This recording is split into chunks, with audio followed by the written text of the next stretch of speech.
स्वागत है आपका दोस्तों मेरे इस नए वीडियो में। मेरा नाम मनोज कल्ला है। दोस्तों, आज का जो टॉपिक है वो विजुअल फॉक्स प्रो एप्लीकेशंस को हम किस तरीके से डॉट नेट में कन्वर्ट कर सकते हैं, विन फॉर्म में, या आप इसे समझ लीजिए वेब ऐप में, वेब एप्लीकेशन में इसे हम किस तरीके से कन्वर्ट कर सकते हैं, और या एपीआई बनाने में भी हम कैसे यूज़ कर सकते हैं।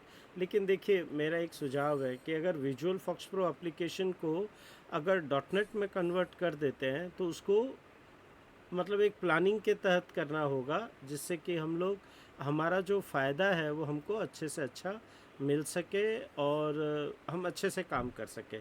तो आइए दोस्तों शुरू करते हैं। दोस्तों, अगर आप भी अपना कोई भी visual fox pro application dot net में कन्वर्ट करना चाहते हैं या करवाना चाहते हैं तो आप मुझसे कांटेक्ट कर सकते हैं। मैं उसे पूरी बोलते हैं ना कि I will give the my 1000%, uh, and with all the technicalities. I am a Microsoft certified technology specialist in a .NET in 2010. uh, तो हम अच्छे से इसके साथ जस्टिफाई करेंगे और एक जस्टिस करेंगे कि भाई ये कन्वर्ट कैसे हम कर सकते हैं, क्या तरीका है। सबके लिए एक जैसा रूल फॉलो नहीं होता, आपके कोड का पैटर्न क्या है वो सब समझना पड़ेगा। आइए पहले समझते हैं कि देखिए, माइग्रेट क्यों करना है। सबसे पहला एक इम्पॉर्टेंट क्वेश्चन आता है दिमाग में कि देखिए, विजुअल फॉक्स प्रो तो चल रहा है, तो मुझे क्यों ज़रूरत है डॉट नेट में कन्वर्ट करने की। देखिए कैसा है ना कि माइक्रोसॉफ्ट अभी जो चला रहा है इसे, वो एक तरीके से एक आपके ऊपर एक फेवर है, एक मेहरबानी है। ठीक है, माइक्रोसॉफ्ट उसे मतलब उसे चलाना भी माइक्रोसॉफ्ट की मजबूरी है कि बहुत से अभी भी 32 बिट के जो यूज़र है वो चल रहे हैं। ठीक है, और Microsoft is also doing a favour on us कि जो 32 बिट के एप्लीकेशन जो अभी भी, या 16 बिट के एप्लीकेशन अभी भी चल रहे हैं अच्छे से। ठीक है ना। तो ये क्या है ना कि अब हम लोग जा रहे हैं धीरे धीरे 128 बिट पे भी पहुंचने वाले हैं। नॉर्मल 64 बिट तो मोरल ज़्यादातर, मुझे मैं अगर कहूँ 80% तो मैंने देखा ही देखा है। लेकिन स्टिल इन इंडिया, अपने भारत में काफ़ी ऐसे एप्लीकेशन हैं जो अभी भी पुराने विंडोज़ 7 पे भी चल रहे हैं, जो 32 बिट पे थे। ठीक है ना।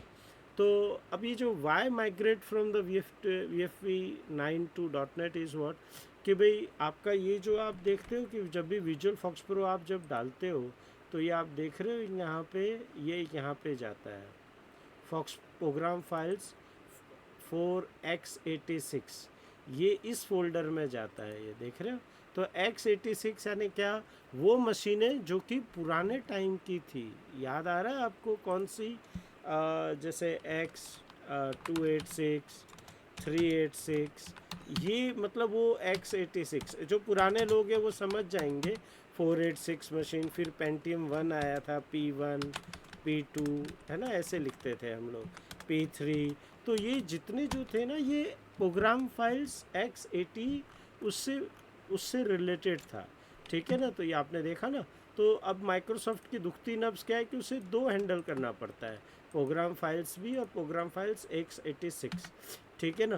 तो ये मतलब 32 बिट वाले वहाँ हैं, 16 बिट वाले भी वहाँ चले जाते हैं एप्लीकेशन ऑटोमेटिक।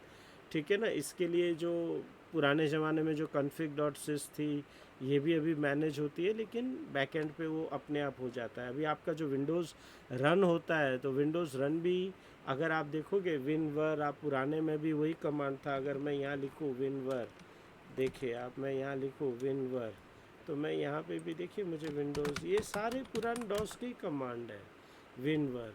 तो वैसे ही मतलब रन करके तो आप चला सकते हो। अच्छा, तो माइग्रेट क्यों करना है? माइग्रेट में पूरा डिटेल में मैंने बताया कि 32 बिट या 16 बिट का सपोर्ट कभी भी अगर बंद कर दे माइक्रोसॉफ्ट, तो हम लोगों को जैसे डॉस के एप्लीकेशन चलाने पड़ते हैं, वैसे इंटरनली एक सपोर्ट के तहत अपने को यूज़ करना पड़ेगा। तो अच्छा है कि आप धीरे धीरे अभी से ही डॉट नेट सीखिए। मैं डॉट नेट सिखाता भी हूँ। ठीक है ना। तो आप अगर ये सीख लेंगे तो ये ज़्यादा बेहतर होगा, and you will learn more and more. Okay. So इसमें क्या है कि कभी भी सपोर्ट, कभी क्या खबर आ जाए। और आजकल तो माइक्रोसॉफ्ट में .NET 8 और जो .NET 9 है कोर वाला, उसमें तो यहाँ तक आ गया है कि हर 6 महीने में अपडेट आ रहा है, नए नए .NET के रिलीज़ निकल रहे हैं। और माइक्रोसॉफ्ट जो .NET है वो क्रॉस प्लेटफॉर्म हो गया है, यानी आपका जो कोड है एक दफ़े लिख लिया आपने तो लिनक्स मशीन में भी चलेगा और सब मशीन में चलेगा, क्रॉस प्लेटफॉर्म है। ठीक है। अब लेयर वाइज आप .NET में आप जब भी कोडिंग करते हैं ना, तो आप .NET में आप कोडिंग कैसे करेंगे, लेयर वाइज, यानी डेटा एक्सेस लेयर के क्लास लाइब्रेरी अलग बनाएंगे।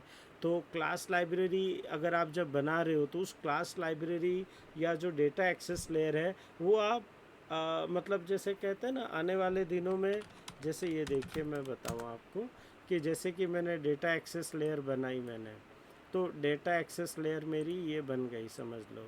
ठीक है। अब उसके बाद मैं इंटरनली और एक एपीआई के थ्रू यूज़ करना और एक इंटरनली ये डीएलएल को सपोर्ट, मतलब डीएलएल का यूज़ करके और उसे यूज़ करना, तो हम लोग वो भी हम लोग कर सकेंगे। ठीक है ना। यहाँ पे मेरा डेल आ जाएगा, ये देखिए मैं बता देता आराम से, ये देखिए। तो ये मेरा क्या है, this is my DAL, this is my DAL access layer. ये मेरा क्लास लाइब्रेरी प्रोजेक्ट बनेगा। अब ये क्लास लाइब्रेरी प्रोजेक्ट बनने के बाद मैं इसे चाहे तो वेब ऐप में भी यूज़ कर सकता हूँ। ठीक है ना। ये वेब ऐप में यूज़ कर लिया मैंने, और ये मैंने मोबाइल के अंदर यूज़ कर लिया। मोबाइल की अगर मोबाइल एपीआई में भी यूज़ या एपीआई में यूज़ कर लिया। ठीक है ना।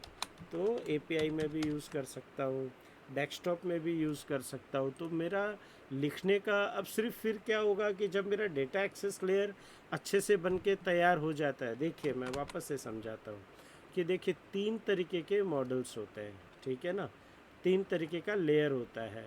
तो पहला क्या आएगा आपका, प्रेजेंटेशन एक्सेस लेयर। फिर क्या आएगा आपका, ये आएगा आपका बाल। ठीक है ना। ठीक है।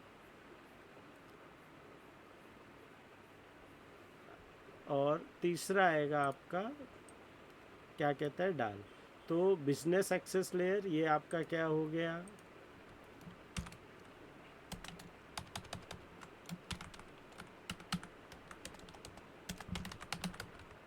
प्रेजेंटेशन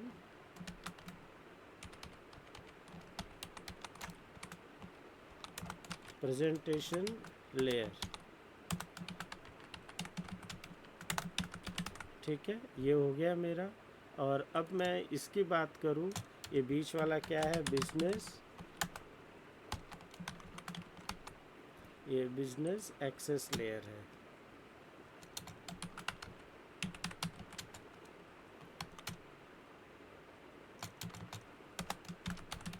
और ये लास्ट वाला आपका जो सबसे बड़ा खिलाड़ी है वो है आपका डाल, यानी क्या,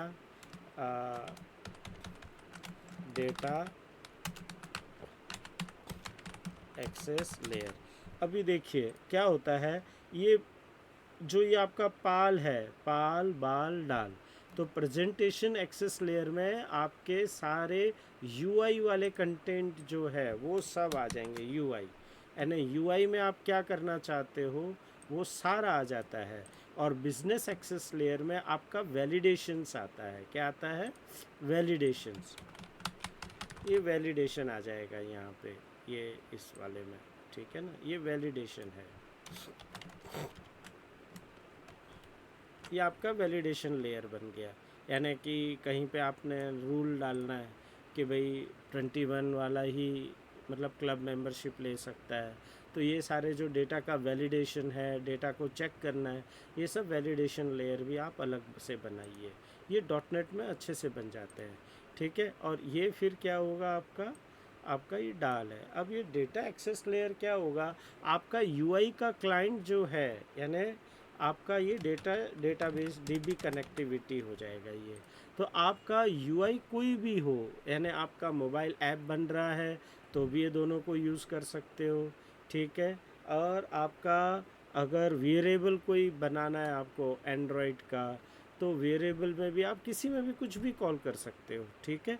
क्यों? क्योंकि आपका ये आपने अपने अभी हम हमारे फॉक्स प्रो में क्या था कि हम हमारा जो कोड है वो उस फॉर्म के अंदर ही लिखते हैं, और जो डॉट नेट में जब एप्लीकेशन बनाते हैं तो हम ये ध्यान में रखते हैं कि कल रोज यूआई मेरा मोबाइल एप्लीकेशन हो सकता है, डेस्कटॉप एप्लीकेशन हो सकता है, या मोबाइल एप्लीकेशन हो सकता है, या चौथा एपीआई बन सकता है, ठीक है। तो कोई भी यूआई मतलब वो यूआई नहीं होता एपीआई, मतलब वो आप कुछ भी कहीं पे भी डेटा एक्सेप्ट करो या डेटा दो, वो ये दोनों के तहत ही आएगा, ठीक है। चलो, तो ये एक बेनिफिट होता है, आप डेस्कटॉप एप्लीकेशन बनवा लो, कुछ भी करवा लो आप। अच्छा, फिर डेटाबेस माइग्रेशन में देखिए डेटाबेस होते कितने टाइप के हैं मैं यहाँ पे समझाता हूँ। डेटाबेस बेसिकली दो तरीके के होते हैं। एक फाइल बेस्ड डेटाबेस, एक होता है फाइल बेस्ड डीबी डेटाबेस, और एक होता है सर्वर बेस्ड डीबी, ठीक है। Server based dB, file based dB में क्या है, जैसे हमारा फॉक्स प्रो का जो डेटाबेस है वो फाइल बेस्ड डीबी है, यानी क्या कि वो फिज़िकल एक डीबीएफ फाइल होती है।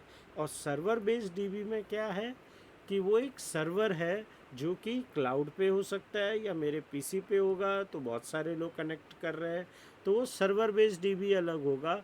फाइल बेस्ड डीबी में जैसे एग्जांपल मैं दूँ, एक्सेस डेटाबेस है, वो भी तो फाइल बेस ही है।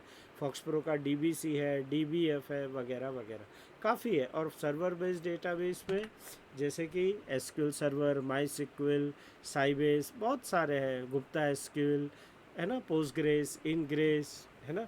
और आजकल तो सर्वर बेस में और भी आ गए कि जैसे नो एसक्यूएल डेटाबेस है, ठीक है ना। तो उसमें नो एसक्यूएल कमांड ना चल के एक डॉक्यूमेंट के थ्रू डेटा स्टोर होता है। अब ये क्या होगा, अगर आपने अपना डेटा, मैं तो कहता हूँ कि अगर आप चलो अगर आप इसे नहीं बनाना चाहते डॉट नेट में, तो अगर आपने ऐसा भी कर दिया, अगर आप समझ रहे हो मैं समझा रहा हूँ, देखिए ध्यान से सुनिएगा, बहुत अच्छी चीज़ बता रहा हूँ कि अगर आपने ओनली डेटाबेस माइग्रेट कर दिया, डेटाबेस ही अगर माइग्रेशन कर दिया सर्वर बेस्ड डेटाबेस में, और एप्लीकेशन को अपडेट कर दिया, ठीक है, ठीक है, डीबी माइग्रेट कर दिया यानी डीबी आपने सर्वर बेस ले लिया और एप्लीकेशन अपडेट कर दिया, तो वीएफपी सिर्फ फ्रंट एंड हो जाएगा आपका, यानी वीएफपी एक एप्लीकेशन होगा, वीएफपी, ठीक है ना। और उसका डेटा आप जो भी कर रहे हो, ले जा रहे हो, वो कहाँ जाएगा, सीधे सीधे सर्वर डेटाबेस में, ठीक है ना। तो you can use VFP as a front end, and server database can access from anywhere and from the any application. अब एक दफ़े सर्वर बेस्ड डेटाबेस हो गया तो उसको आप विनफॉर्म से कनेक्ट करो या किसी से करो, तो आपका क्या होगा कि जैसे मैं समझाता हूँ, ध्यान से सुनिए। जैसे आपके कंपनी के बॉस है, आपका जो कंप्यूटर ऑपरेटर है यानी आपका एप्लीकेशन ऑपरेटर जो बैठा है, वो सिर्फ डेटा फीडिंग का काम करेगा, ठीक है।